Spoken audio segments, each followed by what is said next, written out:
Meow meow. It's Women's Month, and let's talk about entrepreneur Dona Magdalena Hemady. Her name is synonymous to a street in the affluent neighborhood of New Manila in Quezon City. Magdalena was born Wadi Hashim in Lebanon in 1879. She married a man named Han Mansaur Gemayel.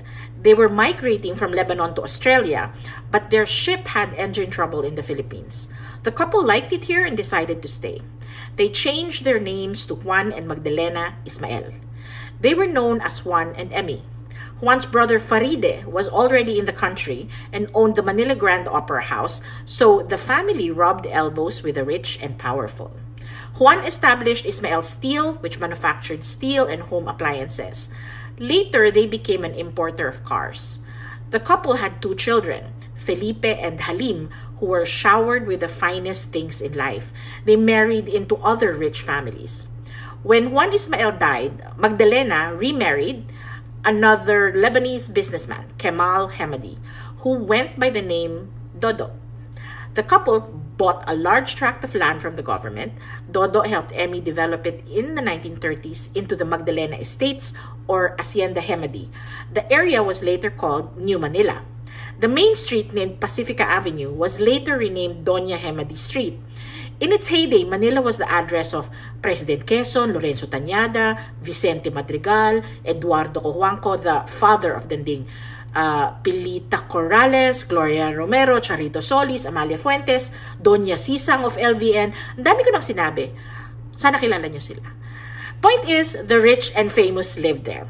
I found an obituary from La Vanguardia showing that Emmy's mother, Rita Hashim, died in 1931 and was living with the Hemady family at the time of her death. If you are a genealogy researcher, seek out obituaries because they usually condense family trees in those. Here's another find.